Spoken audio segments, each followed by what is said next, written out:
salah satu trik toko emas. Sebenarnya per gram udah untung 400.000. Kalau lu nggak ngerti, oh harga emas naik nih, lumayan loh, kamu beli 2 tahun lalu 2 juta, ini kamu jual 2 juta juga, balik modal. Happy nggak lu? Happy lah. Kalau lu nggak ngerti, happy. Sebenarnya bisa untung. Orang harga per gramnya kan udah naik di atas 400.000. Kita kasih solusi. Balik lagi bersama Kasih Solusi bersama Juan. Hari ini kita kedatangan satu tamu ya. Ini salah satu reviewer skincare.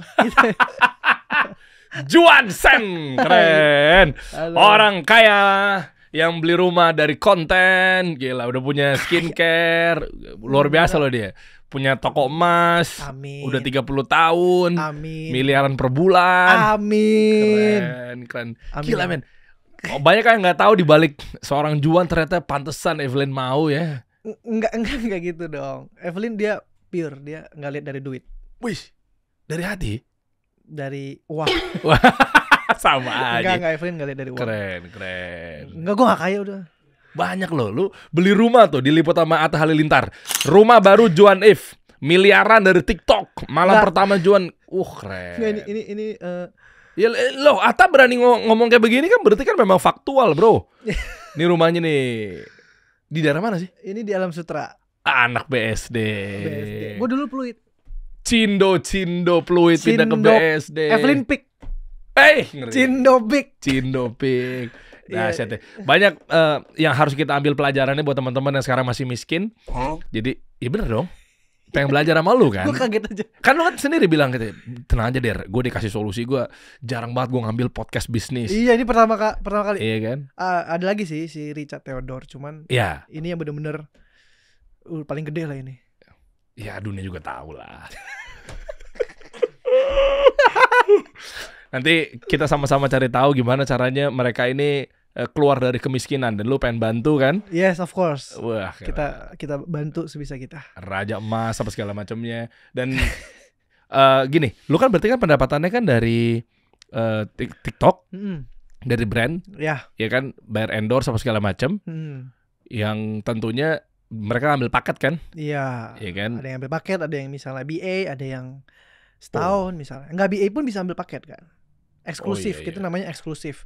Jadi dalam sebulan misalnya, contoh, misalnya gue ambil Real Body Soul misalnya, dalam 6 bulan gue nggak boleh ambil brand body care lain.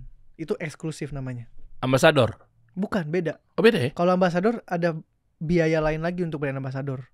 Kalau ini eksklusif doang. Oh ya. Jadi dia nggak head to head tuh? Nggak, gitu. Misalnya kayak lo ambil Cleo, berarti lo nggak boleh ngambil brand luar Cleo. Nggak boleh ambil yang lain. Oh. Aqua, Eminal itu nggak boleh. Ya nggak boleh. Nggak boleh. Oh, Gitu. Shopee ambil Tokopedia juga nggak boleh. Nggak boleh. Itu kalau lu eksklusif atau lu brand ambassador. Tapi kalau di lain itu, kalau lu nggak bayar rate itu, ya lu bebas mau ambil sebulan 10 juga nggak apa-apa. Wih. Dan Juan bisa sampai sekarang nih ternyata dulunya sales ya. Dulu sales. Jadi gini sebenarnya. Lu mereka juga udah pernah tahu sebenarnya aku dari orang tua tuh udah toko perhiasan. Which is mereka bilangnya lu mah enak udah punya privilege gitu-gitu kan biasa orang ngomongnya gitu. Cuma sebenarnya dulu aku nggak mau lanjutin usaha itu. Sombong banget, kenapa? Ngerasa lebih hebat daripada orang tua? Enggak bang. Enggak. Karena jadi gini, jadi toko perhiasan ada 3 dan gue 3 bersaudara. Nah cowok semua. Jadi Koko udah dapet, Koko kedua udah dikasih toko juga. Aku dikasih tokonya tuh di Riau. Kenapa di sana? Karena Koko aku udah bisa pilih duluan mau yang mana. Nah di Riau gue naik pesawat 1,5 jam ke Pekanbaru, naik mobil lagi 5 jam. Sedangkan gue gede di Jakarta. Oke. Di Riau tempat ini namanya Bagan Siapi Api. Itu Bagan Siapi Api itu tempat dia lumayan sederhana. Dia nggak ada mall, nggak ada bioskop, adanya kafe gitu-gitu. Gue nggak mau dong, maksudnya dari Jakarta gue gede di Jakarta kan, apalagi tinggal di Pluit Peak, gue harus kesana gitu. Nah gue nggak mau, jadi gue dulu pikirnya enggak deh, gue kayaknya enggak, gue bakal coba sendiri. Akhirnya gue jadi sales ini kompetitor dia, yang warnanya sama nih, yang ada kayak ada manis-manisnya. Iya. Le Mineral, sebut aja. Le Mineral. Gue jualan casing waktu itu. Bentar deh, lu sales Le Mineral di mana? Di PRJ. Di PRJ. Terus sebulan gue jualan casing. Jualan casing HP, gue beli printer, gue print sendiri sama Evelyn. Gue print sendiri, Terus gue jualan ketan hitam, kacang hijau, gue PO gue jualan. Gue jualan baju tidur, gue bikin sendiri. Apalagi ya, baik banget deh pokoknya yang gue coba sama Evelyn. Lo jadi konten lo itu berbeda sama jualan real asli lo gitu. Soalnya di konten lo kan cerita tentang laki takut sama bininya gitu. Tapi gue juga baru tahu nih. Lu di luaran sana ternyata lu lagi bikin konten tapi lu sambil jualan juga. Sebelum konten itu. Oh. Jadi sebelum konten gue bener-bener udah coba semuanya. Gile. Udah coba ya jualan apapun itu, sales. Evelyn dulu sales juga LV, Louis Vuitton. Oh, Evelyn itu sales penjaga di tokonya Louis Vuitton yang di Plaza Indonesia gitu-gitu. Gue suruh keluar karena duit yang didapat sebenarnya lumayan besar, Bang. Duitnya besar tapi jam kerjanya tuh nggak setara lah gitu loh, nggak sepadan. Kerjanya pagi, pulangnya pagi gitu, karena kan banyak kerjaan yang dilakukan di situ. Lah kan mall bukannya cuma nyampe jam 10. Habis itu dia ada itu lagi perhitungan finance dan lain-lain lagi di belakang. Banyak sih. Ngapain? Nggak tahu. Enggak, sales Louis Vuitton baru tahu gua. Iya, jadi dia habis close store, habis closing nanti ada hitungan lagi. Terus dia ada target yang harus achieve dulu gak berapa ratus M per bulan misalnya gitu. Kalau nggak achieve ya diomeli misalnya. Sebenarnya basic lah, cuman gue suruh dia keluar, gue suruh dia kerja sendiri. Jadi gue waktu itu gue patungan, suruh dia ambil kelas sulam. Dia ambil sertifikat sulam. Jadi dia sulam. Banyak yang belum tahu nih kayaknya nih. Iya, jadi dia pernah nyulamin selama berapa bulan, habis itu turun nggak jalan, corona. Jadi nggak ada yang berani disulamin lagi dong, apalagi jarum. Sulam, gagal lagi. Baru kita coba-coba. Gue pernah jual hand sanitizer bikin sendiri. Pakai alkohol 70% yang food grade, gue campur sama ini, gue jualin. Gue bikin 500, gue jualin. Habis? Nggak habis. Masih ada botolnya di rumah sekarang. Wah. Nggak kejual. Nggak ngerti caranya? Nggak. Coba gue ketemu lu dari dulu. Sold out pak itu hand sanitizer. Pas corona bayangin. Memang kalau pengen belajar bisnis banyak ya konglomerat luar sana. Kalau pengen tahu klik link di bio deh. Iya ya itu. Jadi kurang lebih perjalanan gue dulu kayak gitu. Lah itu belum ada tuh konten-konten lo yang viral hampir 8 juta followers di TikTok apa segala macamnya, belum ada ya? Belum. Makanya orang kan liatnya gue ngonten gitu kan, naik gitu. Lu udah privilege dari bokap. Sebenarnya panjang sih ceritanya. Padahal gampang banget tinggal nerusin toko emas kan? Iya. Cuma gue harus pindah kota masalahnya. Cuman akhirnya sekarang gue udah nemuin solusinya, seperti kasih solusi. Apa tuh? Akhirnya ya pakai karyawan di sana, pakai kamera, pakai sistem semuanya. Bahaya banget toko emas. Cuma biasanya toko emas kan koko-kokonya atau owner-ownernya kan jagain di sana. Gue satu-satunya toko emas di Riau yang nggak pakai bosnya yang jaga, pakai karyawan. Berapa karyawan? 5. Ada nggak Google Map-nya? Atau ada Google Map-nya. Coba cek daerah mana? Toko Mas Dewi Bagan Siapi-api. Toko Mas Dewi nama nyokap. Iya. Bisa di zoom. Riau tuh Pekanbaru bukan sih? Iya, Pekanbaru, naik mobil 5 jam lagi ke Bagan Siapi-api. Nih, bos emas nih, bro. Berarti saingannya Andrew pusat emas ya? Enggak dong. Lu lagi main sama Andrew. Andrew pusat gadai, pusat emas itu. Ya kan, kok Andrew lu main karena lu mau curi ilmunya. Enggak dong. Enggak, gue main sebelum dia udah ada pusat emas. Udah kenal dari sebelum. Ini ya? Ini yang hijau ini? Yang hijau ini. Super sederhana. Tapi bawa miliaran per bulan. Enggak, gue gak ngomong itu enggak. Tapi di daerah, nih jadi gue ada toko nih di daerah sama di Jakarta. Salesnya mirip-mirip. Bagusan di daerah kadang malah. Lo mendingan di daerah aja karyawan UMR sono. Enggak UMR. Kan daerahnya beda sama Jakarta kan. Enggak UMR sana. Sono. Iya benar, lebih rendah benar. Iya kan? Betul. Mendingan buka berapa UMR di sana? 2 juta, 3 juta? 2 juta. 2 jutaan kan? Nggak nyampe malah ya. 2 ya? 2 iya 2. Coba diarahin ke depan dong. Depannya apa sih kondisi tempatnya? Diputar coba. Ini tuh di perempatan. Nih coba. Nah, sebelah Bank BNI. Sebelah Bank BNI. Jalan Merdeka. Bener. Dulu dari toko gua, sebelah toko gua sampai ujung itu kebakaran. Toko gua yang nggak kena. Wih, itu ajaib. Kok bisa? Gua nggak ngerti. Jadi habis itu orang-orang itu di Seder itu semua pada nawar toko gua. Nawar. Kok dijual nggak tokonya? Dijual. Soalnya orang pikir itu hoki. Toko gua yang nggak kejual. Ya emang nggak kena aja apinya. Iya tapi sederet kena, Pak. Coba lihat dari yang putih ini. Iya. Lu lihat aja nih, rumah gua kan lantai 2-nya kayu. Iya. Ya, sebelah ke kiri kanan semua udah semen. Orang baru dibangun. Oh. Rumah gua dong yang kayu, Pak. Karena rumah gua yang nggak kena. Kayu bisa nggak kena, lu bayangin. Kenapa tuh? Coba. Ayo. Coba kalau mau tahu nanti coba klik link di bio ya. Nggak ada link. Ada kursusnya nggak sih gimana caranya toko biar nggak kebakar? Bisa begitu ya? Tapi ini punya pribadi. Lu lihat dari gua sebelahnya kayu juga. Kesini nggak? Iya ke situ kan. Hah? Kan kebakarnya dari sana. Oh. Dari sini ke sana kayu semua karena nggak kena. Rumah gua yang terakhir. Oh. Rumah gua tuh. Wih gila. Pantesan Evelyn mau ya. Ada hubungannya Pak? Gak ada korelasinya Bapak. Ini anak kagak mau. Gua kebawa konten. Berhasil dia berarti bikin kontennya berarti. Konten-konten lu soalnya. Gak ada hubungan nih. Oke. Ya gitu. Tapi di sini emang keluarga orang sini. Kok bisa nyampe Bagan Siapi-Api? Orang tua orang sini, tapi udah pindah ke Jakarta. Jadi di sini sisa karyawan sama bokap kadang bolak-balik 3 bulan sekali. Apa rumah keluarga lu dulu orang tua yang di situ tinggalnya? Iya, di situ. Oh. Mereka di situ dulu. Harus sejarahnya. Iya. Dan di orang Bangar tuh terkenal walet. Burung walet. Burung walet tau. Setiap rumah di atasnya ada burung walet. Iya. Kalau diperhatiin. Semuanya ada rumah walet. Seriti kali. Walet apa seriti? Mirip-mirip nih. Di rumah mertua gua, itu ada juga kayak begitu. Kita sempat, wah keren. Taunya seriti. Tipis memang. Oh, ini bisa lebih mahal walet. Gue jual. Bisa lu jual? Emang satu daerah itu pemanen walet. Ah. Jadi kita kumpulin walet jual gitu.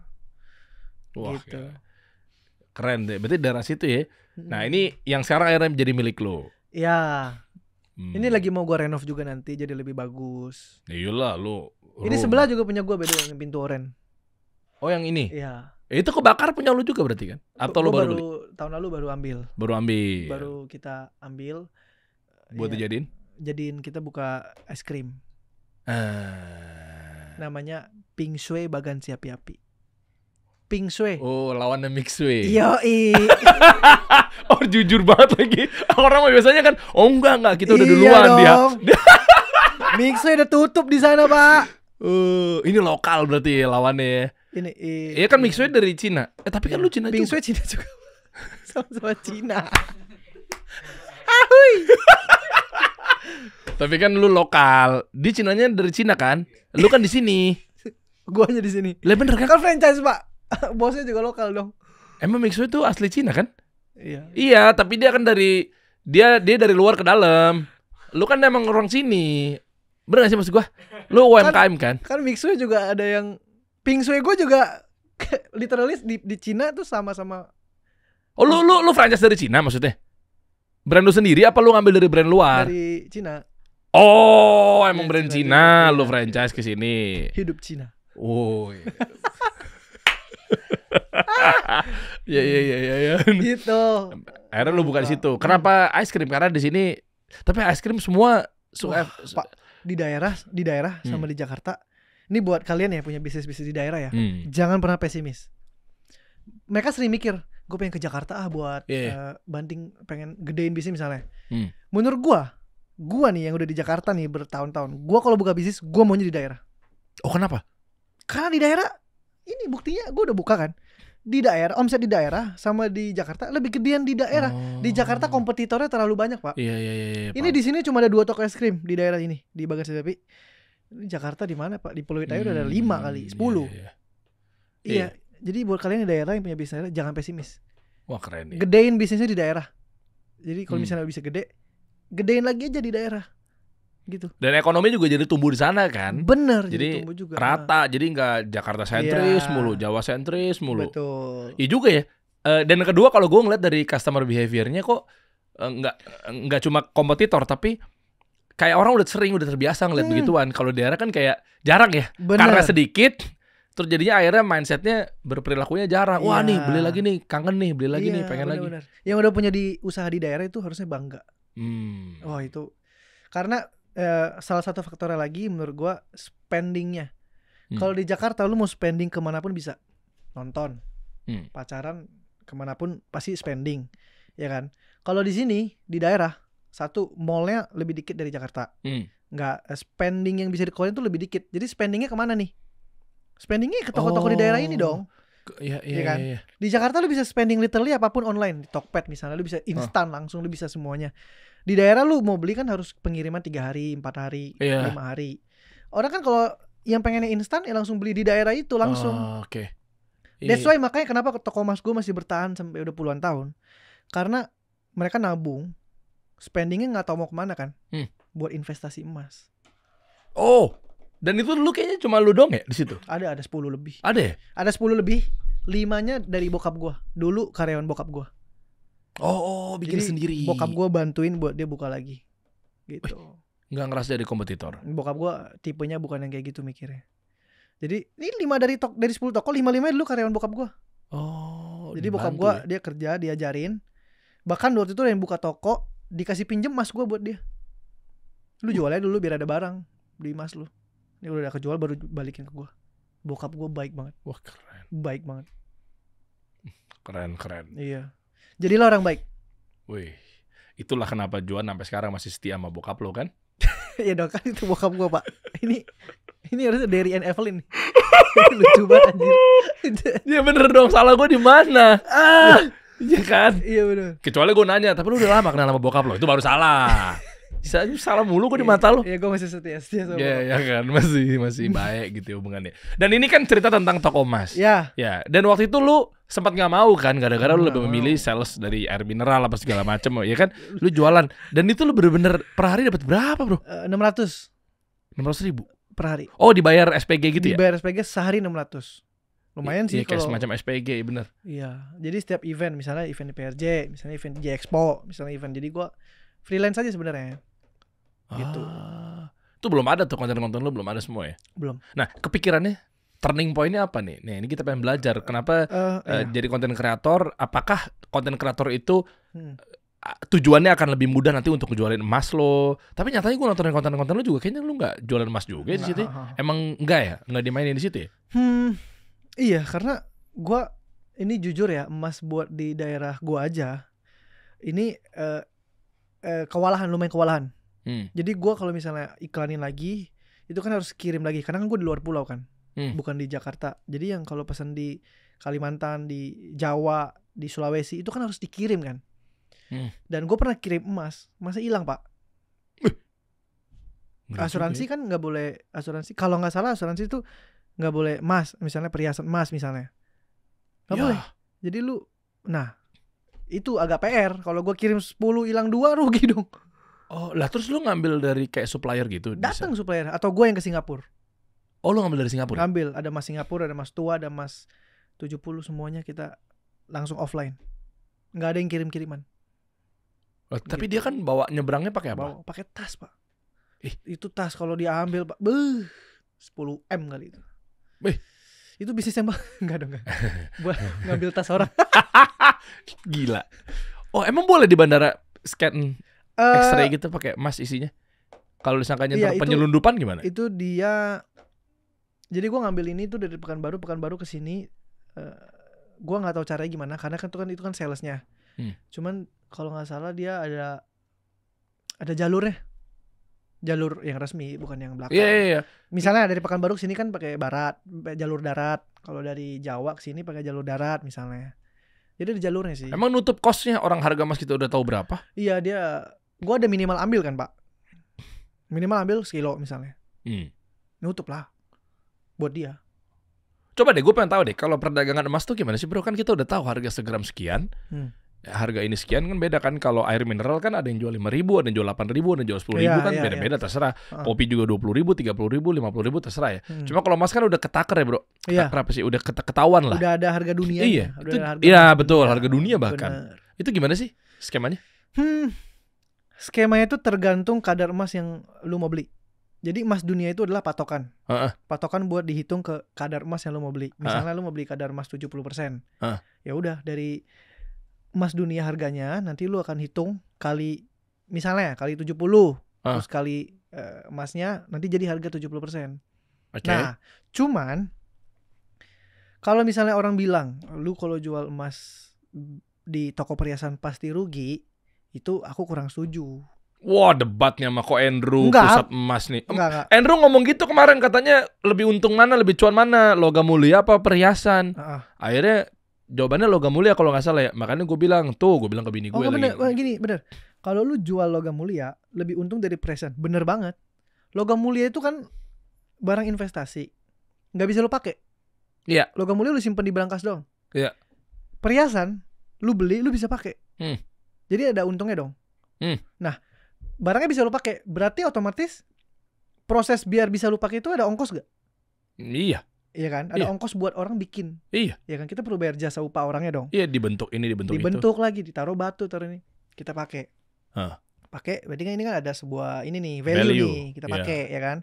Pas kita jual, sudah pasti ongkosnya lebih banyak daripada ongkos logam mulia. Oh, bener itu. Dong. Iya. Karena logam mulia lu taruh brankas, ini bisa lu pakai. Tapi kenapa orang bilang kalau ke toko emas itu biasanya rugi, selalu rugi? Itu tergantung ownernya, Pak. Kalau ownernya mau rugiin customernya bisa. Toko gua nih, orang beli dalam jangka waktu 2 tahun. Oke. Harga emas naik melebihi ongkosnya. Ngerti kan? Harga emasnya naik, ongkosnya 500.000. Harga emas per gram naik 900.000. Berarti untung 400.000 dong. Iya. Itu untung. Tapi kalau toko emasnya, misalnya dia beli 2 juta, dia udah untung per gram 400.000 nih. Dia bisa aja bilang ini trik ya, ini salah satu trik ya. Ini akan aku bongkar di sini. Wah, wow. Jadi judul dan highlight nih. Salah satu trik toko emas.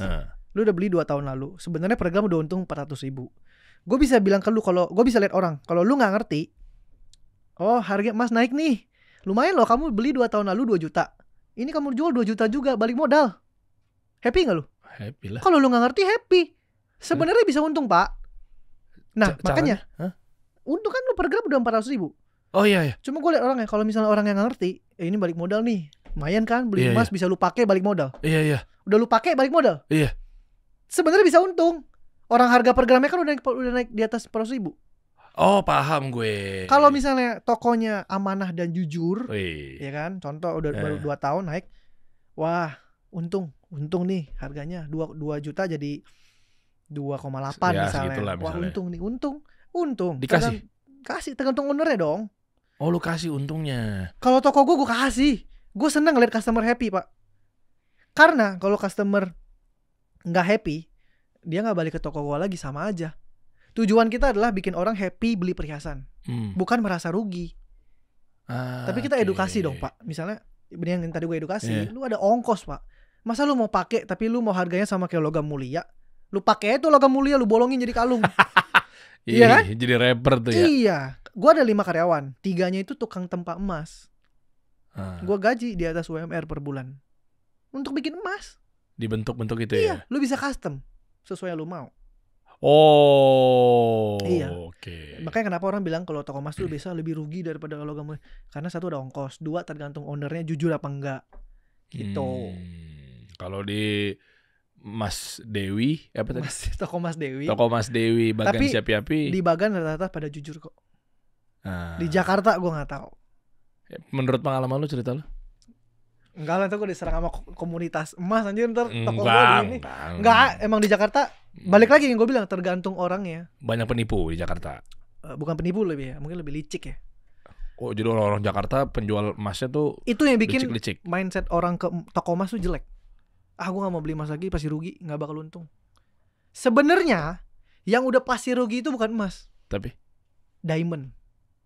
Oh, karena nilainya berlian tuh bukan investasi. Berlian bukan investasi, bukan. Dia hanya perhiasan. Dan memang toko berlian juga udah setuju kan, berlian tuh bukan investasi. Iya. Lu beli sekarang, jual 10 tahun lagi, tetap aja potong 15%. Kecuali dolar naik 10 kali lipat misalnya. Which is dia untung juga nih kalau gua untung. Gitu. Tapi kalau emang emas komoditas mah ya aman lah. Gitu. Jadi keren. Yang kalian dulu bilang bener, perhiasan lebih rugi dari logam mulia, bener. Gitu. Masih 30 tahun loh bertahan, berarti kan memang. Gue jaga toko emas dari SMP, Pak. Lu nya? Gue pulang sekolah, orang lain kan main, nongkrong. Gue disuruh jaga toko sama nyokap gue. Sampai nangis gue kayak, "Mah, gue mau main dong." Enggak, lu jaga toko lo, mau lanjutin bokap lu, dia bilang. Aduh, gue Cina banget lah pokoknya Pak keluarganya. Terus gue gak mau, SMA 2 gue keluar. Ma, aku gak mau kerja lagi. Terus? Gak mau, iya gue gak boleh? Mau. Boleh. Cuman ya gitulah didiemin misalnya. Habis itu gue coba jadi sales dan lain-lain, sales jualan casing dan lain-lain. Masih gak boleh, gue ngonten 2022. Nah, ini konten tuh, ya kan? Oke. Konten. Evelyn juga udah di ujung tuh, udah pasrah. Kan udah coba sulam, udah coba hand sanitizer. Bareng gue cobanya. Dari 2019 sampai 2022 kita coba bareng. Gak ada yang jalan. Gue bilang, kenapa kamu gak jadi influencer aja? Evelyn, ini bisa jadi klip nih. Evelyn pernah bayar buat jadi influencer. Wah, ini belum bayar 200.000. Ngapain? Biar jadi influencer. Biar jadi influencer tuh dilatih. Jadi waktu itu ada nih harga nih 200.000 buat bisa dapat barang endorse. Oke. Dia bayar 200.000. Setiap bulan dikirimin 3 barang. Dia harus promosiin. Berasa tuh jadi influencer kan. Dulu kita dikasih barang gratis mah happy banget Pak. Happy dong. Gila, ada yang mau kasih gue barang gratis. Seneng banget nih gue. Dia member 200.000, dikirimin barang, dia review. Dia coba jadi influencer. Tapi ya influenceran kalau itu menurut gue. Karena kan lu harus bayar buat dapet barang. Akhirnya gue bilang, kenapa kamu gak jadi influencer beneran aja, orang lu cantik, ya kan? Masalahnya Evelyn introvert. Masa sih? Boys. Masa sih? Hah? Gak ada yang percaya kan? Sangat tidak percaya sekali saya. Betul. Evelyn 95% introvert. Dia di ruangan ini 2 jam dia udah pengen pulang. Tanya tim gue. Udah gak kuat. Lunya Guanya yang extrovert. Gue yang suka ketemu orang. Nah, tadi mana Pak? Ya Evelyn tuh belajar kenapa kamu gak jadi influencer. Dia gak mau. Akhirnya ya udah nih, suatu hari gue taruh HP, gue kontenin. Gue konten couple. Diam-diam. Iya. Enggak, gue udah brief dia. Kamu nanti ini ya. Ya udah taruh, gue isengin, dia marah. Gue post, naik videonya. Habis itu brand masuk dong. Oh, langsung. Brand masuk nih. Tapi ya gak gratis kasihnya, gak bayar. Gratis, mau support nih. Tapi maunya couple Kak. Gak mau kalau gue sendiri atau Evelyn sendiri. Gitu terus. Maunya couple, ya udah gue bikin couple. Maunya couple, ya udah gue bikin. Sampai sekarang jadi couple. Jadi awalnya gue mau Evelyn sebenarnya, bukan gue. Oh, I see. Cuman ya karena masyarakat juga happy. Gue liat komen, gue tuh suka banget baca komen. Pada bilang anjir lucu banget, ini couple happy banget. Ya udah, gue lanjutin deh, kita couple, kita kasih masyarakat apa yang mereka mau gitu. Mereka seneng liat couple. Wah, ini terlepas dari lu pro atau kontranya apa segala macam ya misalnya. Ternyata introvert tuh bisa ya? Bisa ya? Actingnya juga bagus-bagus banget tuh kalian. Bisa. Jadi buat kalian nih maksudnya jangan pakai alasan aku introvert, aku gak bisa videoin, aku gak bisa. Enggak bisa. Evelyn aja bisa. Masa kalian enggak? Anjay. Keren. Evelyn 95% introvert Pak. Bener-bener. Itu daya latihnya gimana? Bisa acting kan kalian semua kan? Pasti kan? Ada yang asli. Kalau prank, ada bang? Prank asli. Sampai akhirnya gue tahu sekarang. Maksudnya? Jadi contoh misalnya kita ada video prank di band. Dia bayar band buat di WC pas bangun pagi. Jadi jam 7 pagi di WC ada band. Oke. Itu beneran. Itu emang keisangannya aja? Itu emang iseng dan sekalian. Waktu itu kita mau ada endorse barang yang butuh band. Oke. Sekalian jadinya. Oh, tapi ada yang lainnya create gitu kan? Ada dong, ada. Pasti kan? Ada, pasti. Cuman ada yang, kalau semua enggak, ada yang asli juga. Kayak misalnya, nah ini gue pengen tahu deh, konten-konten ini gue gak tahu udah pernah dibahas di podcast lain apa enggak. Gue pengen tahu sisi seluk-beluknya di belakang ini semua. Kan kalian kan ada juga konten-konten couple tuh yang naruh handphone di mobil misalnya. Kan kelihatan ada handphonenya. Itu kalian setting ya? Ya di depan mobil ini nih, di kanan ini, iya, di kiri gitu. Tahu. Iya, itu setting. Nggak mungkin lah masa kagak tahu nggak ada handphone di situ. Tergantung konsepnya Pak. Kalau misalnya konsep Evelyn lagi get ready with me, gue nggak curiga. Get ready with me, lu misalnya lu istri lu lagi make up, nggak curiga kan? Abis itu langsung tapi masuk tuh. Kalau misalnya ada HP nih, masuk gue langsung, gue pakai Evelyn pakai kumis misalnya. Hai, itu mah dari sebelum masuk juga udah tahu kan. Jadi sebenarnya balik lagi tergantung konsep. Jadi nggak semua bisa dibilang ini mah settingan ini, kan kita nggak tahu aslinya. Iya. Tapi gue juga ngeliat sih sebenarnya kayak netizen juga lu berlebihan juga. Maksud gue kayak masa kayak nggak tahu aja. Nggak, maksud gue ini kan konten kalau emang hiburan ya. Gue pengen menghibur. Iya, maksudnya jangan serius-serius banget juga gitu. Tapi gue suka lucu baca komen yang ini serius banget, tapi di bawahnya ada yang reply, banyak yang belain. Lu nggak usah serius banget dong, balik ke Facebook Gih. Wah iya bener. Tahu. Iya, jadi gue happy bacanya. Gue baca komen gue ketawa, ada yang hujat gue juga ketawa, lucu banget. Emang ada hujat sekelas lu berdua gitu? Ada. Masa sih? Dulu yang pas gue di podcast Om Ded gue dihujat, red flag gue. Karena Evelyn bilang dia nggak punya hobi, dia kan introvert. Dia 100% di rumah tuh, dia nggak punya hobi sama sekali. Kebahagiaan dia cuma di Juan. Terus gue bilang gini, kebahagiaan gue bukan cuma di kamu. Gue bilang gitu pak. Gue bilang kebahagiaan gue ada di temen, ada di olahraga, ada di kamu. Habis sih gue adik. Lu sekarang lu coba buka TikTok, Juan red flag, keluar semua. Jadi sekarang sampai mati anak gue juga bisa tahu kalau Juan red flag nanti. Cuman gue akan menjelaskan, maksudnya waktu itu gue lupa jelasin kalau misalnya diurutin prioritas, ya tentunya Evelyn yang pertama. Kebahagiaan gue, prioritas gue itu Evelyn. Gara-gara lu kena red flag aja baru klarifikasi lu ala-ala lu. Terus Evelyn kan mukanya flat. Jadi pas lagi cerita Evelyn kayak, kebahagiaan aku di Juan, aku nggak punya hobi lagi. Wah pak, padahal dia nggak ada niatan mau nangis, tapi netizen semua kayak Evelyn udah mau nangis itu. Juan lu kalau belum siap nikah nggak usah nikah deh Juan gitu. Wah, sampai di DM, gue sampai di WA. Gue nggak tahu WA nomor siapa, dapat WA gue dari mana, di WA gue. Kok Juan kalau nggak mau belum siap nikah nggak usah sakitin Evelyn.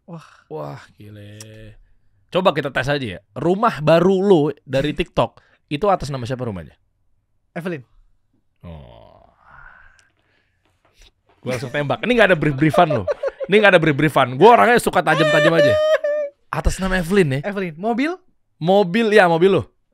Satu atas nama gue, sisanya atas nama Evelyn. Sisanya berapa? Sorry, ulang. Nggak usah ngulang. Ngapain lo ngulang? Ngapain lo ngatur podcast gue?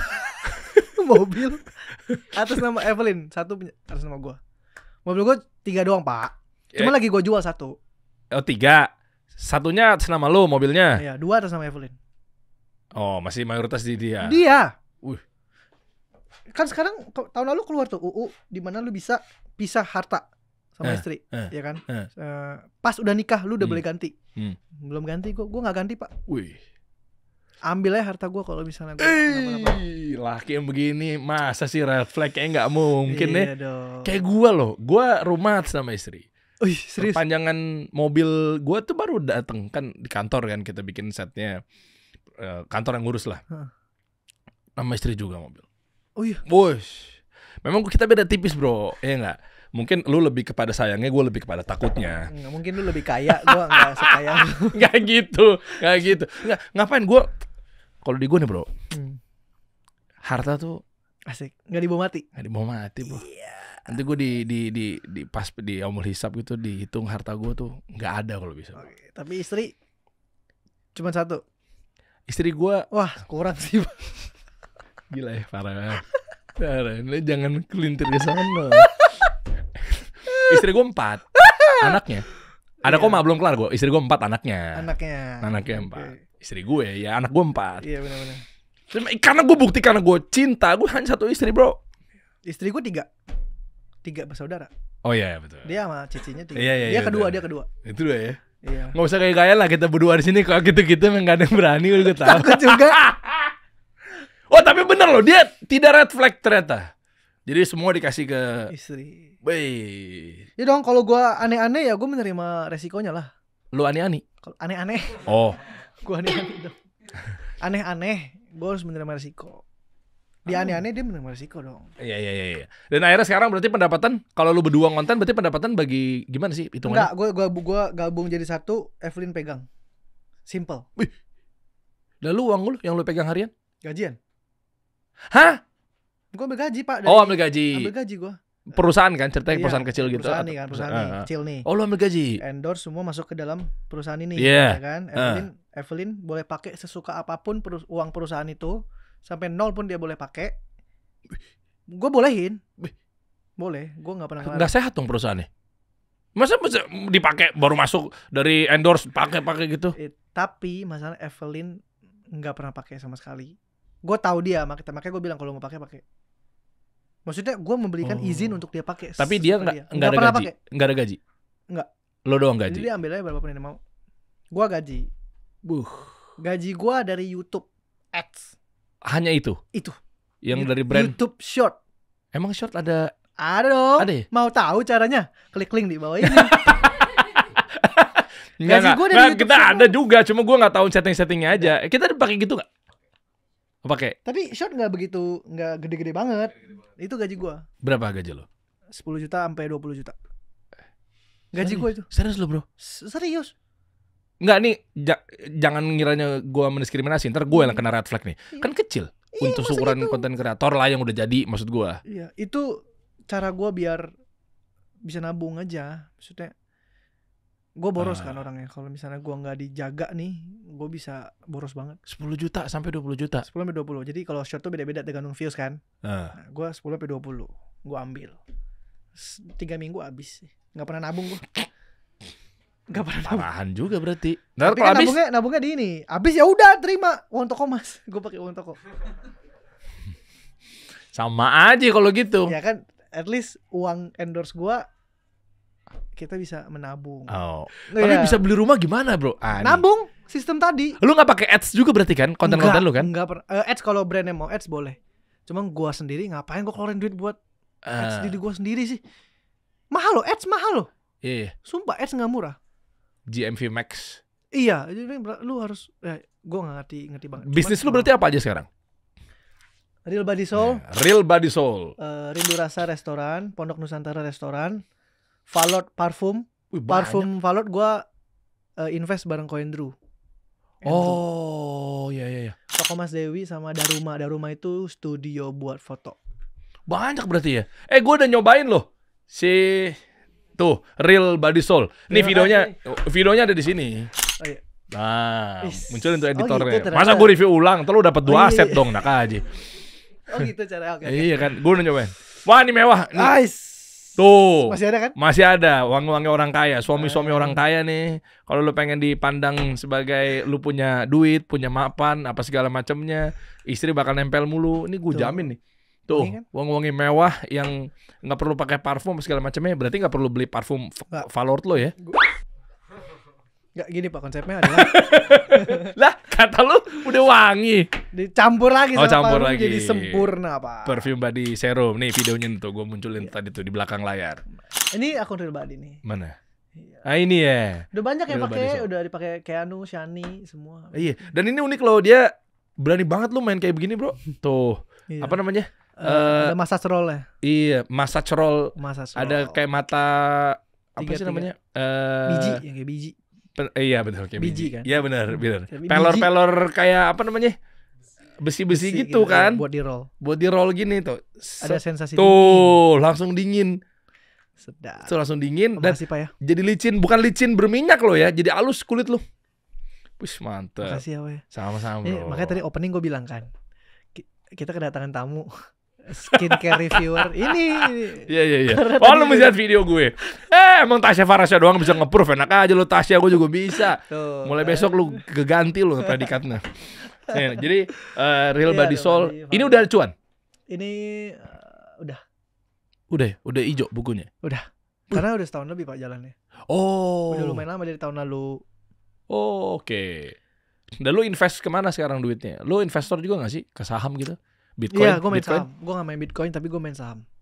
Saham apa aja? Gue BBCA, BBRI, gitu-gitu sih. Gue yang aman-aman aja. Yang aman-aman. Gue gak trading kayak pantengin terus enggak. Lo spot beli taruh. Iya. Habis itu udah ada duit, kalau turun beli lagi. Oh, pas lagi turun beli ya? Iya. Investor sejati. Iya dong. Nggak takut. Turun harus beli dong. Habis itu naik sekitar 10%, 12% gue jual. Kenapa nggak? Gue pantengin lagi. Enggak. Karena nggak akan lebih dari 20%. Iya, karena kan seperti yang influencer trading bilang, kalau main saham Indo itu sama aja kayak nutupin inflasi Indonesia doang. Kurang lebih 10%, 7%. Ya makanya pakai emas sama emas lo udah ada, oke. Bitcoin aja biar Nah, gue ngindarin inflasi? Nggak jago, gue harus belajar dulu. Kok nggak jago kan tinggal sama aja tinggal beli doang. Let's say misalnya gue sekarang mau beli. Satu Bitcoin, lu pasti ada dong 1,7 miliar atau 1,8 deh. Nah, menurut gue udah mahal, Pak. Oh iya telat ya. Iya, gue takut. Tunggu pas udah 102 ribu berapa Dan? Sempat 103 loh. 103 ribu kali 16.350. Segitu gak sih dolar sekarang? Iya 16.000, 17, 16. Lu main Bitcoin berarti? Nggak main. Ada berapa koin, Pak? Nggak, jadi lu sekarang gimana tuh? 10. Apa 20. namanya? Wow. Baik banget, gila cashnya. Nggak jadi. Orang kaya dilihat dari cash loh, bukan dari aset loh. Karena aset bisa jatuh, cash nggak. Nggak, jadi lu nge-fokus di saham aja? Gue so far saham. Tapi kalau misalnya Bitcoin turun, misalnya nih buar, ya gue beli lah pasti. FOMO. Dia sampai 102, 103. Berapa sekarang? Harga 103 berapa? 1,6 ya? Turun 2 miliar, bro. Iya. Iya, mesti emang lu nggak main.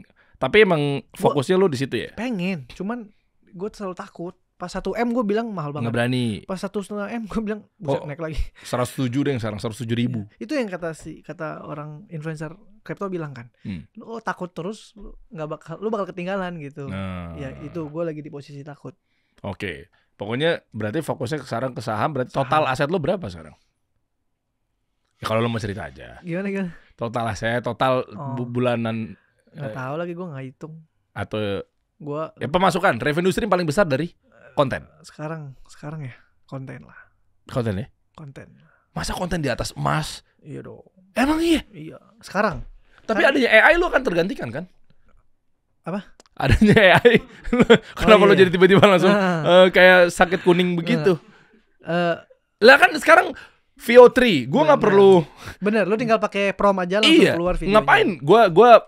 Gue misalnya Hermanto Tanoko, Pak Hermanto Tanoko yang punya Cleo, ya kan bilang sama Melissa Tanoko, nggak usah pakai bayar jualan lagi lah, pakai AI aja. Pakai AI aja VO3. Jadi kita bangun virtual creator, dia bangun personal brandingnya. Bener. Itu bisa tergantikan kan? Bener. Makanya, kalau mau ngomongin sustain, ya pasti bisnis. Toko emas. Makanya gue nggak cuman di konten kreator doang kan. Makanya gue juga melek ke bisnis, usaha. Apapun itu usaha gue coba jalanin. Karena gue percaya kita nggak tahu ke depannya kan gimana. Iya. Sekarang aja AI udah serem banget. Udah bisa semuanya bahkan. Bisa bikin video lu berdua kayak suami istri, gimmick-gimmickan itu apa segala macam bisa jadi kan? Kalau untuk sekarang bisa, tapi belum bisa ngalahin keasliannya ya. Maksudnya orang masih bisa tahu, masih bisa bedain. Tapi kan kita nggak tahu 2 tahun lagi, Pak. Kalau benar-benar udah orang nggak bisa bedain gimana? Oh iya. Jadi paling kecil dari bisnis lu nggak usah sebutin yang mananya lah. Pendapatannya berapa? 50 juta. Bersih profit. Lu intip dari itu tuh 1, 2, 3, 4, 5, 6. Dari rumah. Foto studio. Karena benar-benar berasa tergantikan oleh AI. Enggak. Lah kan foto studio, ngapain foto studio lagi zaman sekarang? Bener. Apaan sih lu? Enggak bener. Jadi yang bener yang mana? Gue baru kepikiran, Brad. Iya karena era ya. Orang foto produk tinggal di itu aja ya. Iya kan? Pantesan turun. ChatGPT, Leonardo. Iya benar. Itu studio itu sebulan berapa lah? Berapa lagi? 30. Ya enggak lah. 1 digit kalau studio foto mah. Emang iya? Gue berdua by the way sama koko gue. Jadi bagi 2. 9 juta misalnya. Iya udah 4,5. Bagi 2 kan. Iya. Misalnya 9. Iya. Bagi 2 4,5. Berasa bro. Dekat rumah gue aja. Berasa. Dekat rumah gue.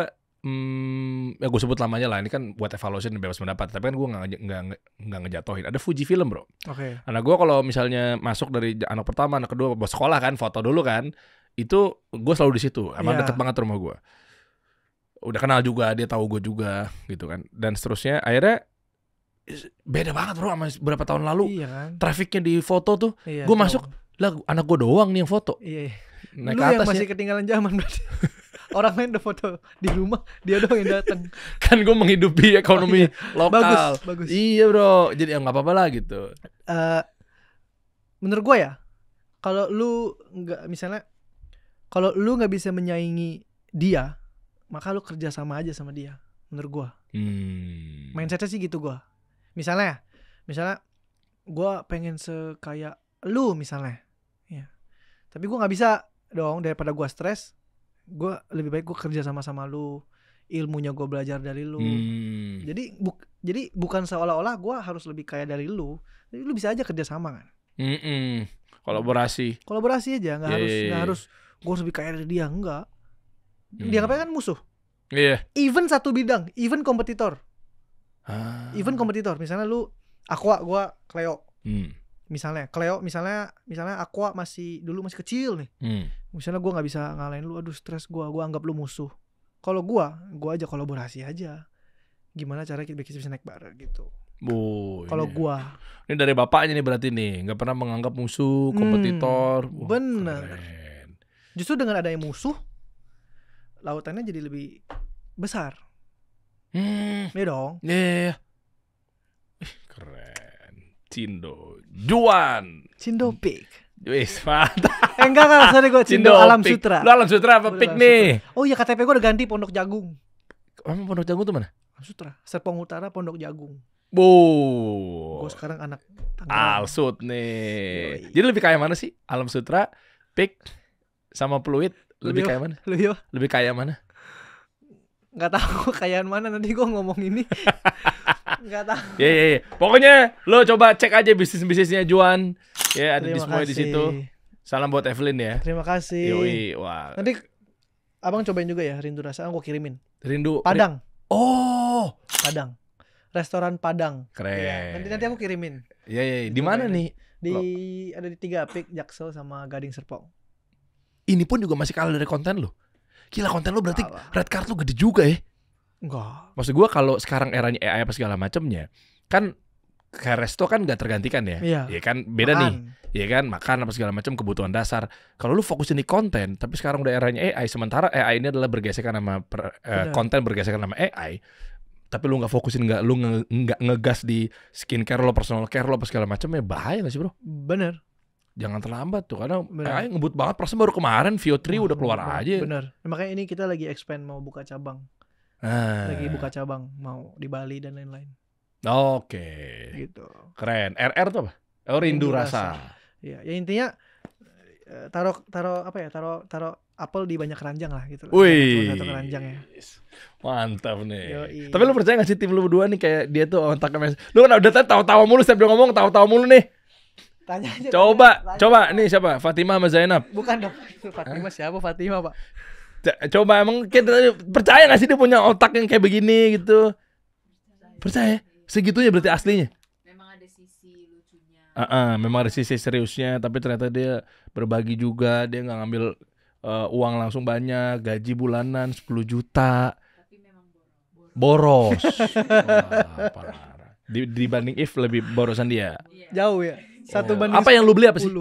Hobi. Kan gua apa hobi? Oke, let's say gua hobi waktu itu airsoft gun. Gua beli pistol. Langsung. Iya.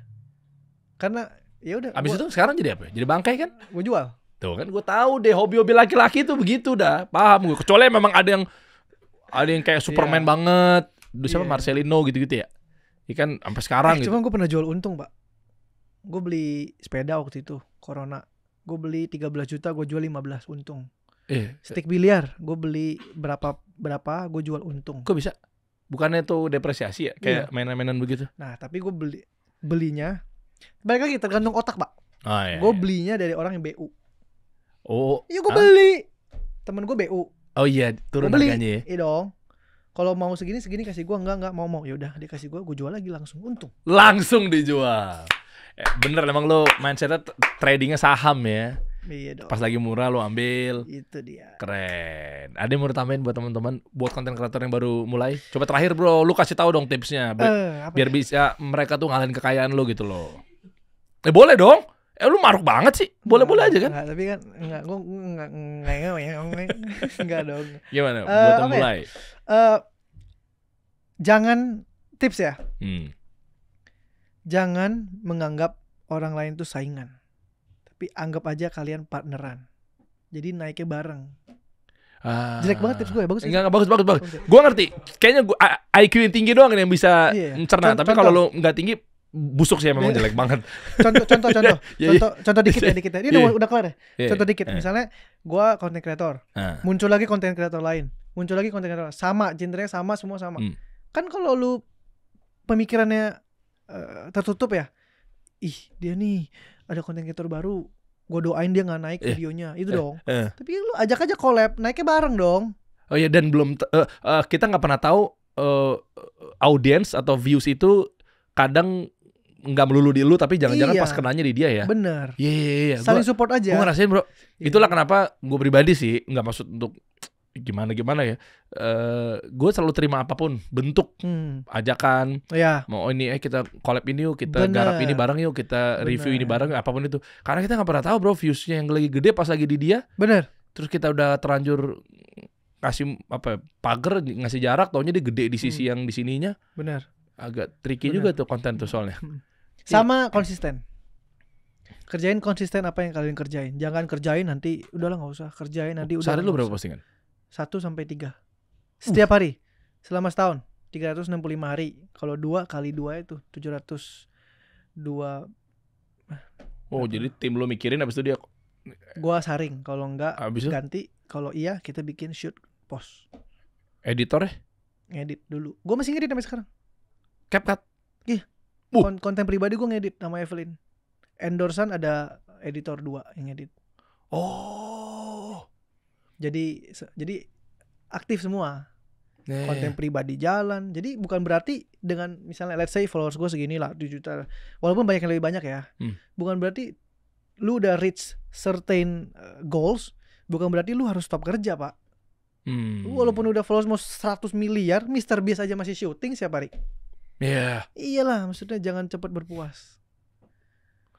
Nah, ini bagusan yang ini nih, yang tadi malah bagus yang ini nih buat kata-kata mutiara. Oke, itu pakai tadi. Yang tadi. Dia pakai yang ini lah, yang tadi buangnya. yang tadi buangnya. Ya bagus nih. Mr. Beast aja masih ngonten. Iyalah, masih. Jangan cepat berpuas diri, keren. Johnson. Mantap. Rumah baru dari TikTok. Miliaran rupiah. Enggak dong. Atta Halilintar. Enggak. Kita kasih solusi.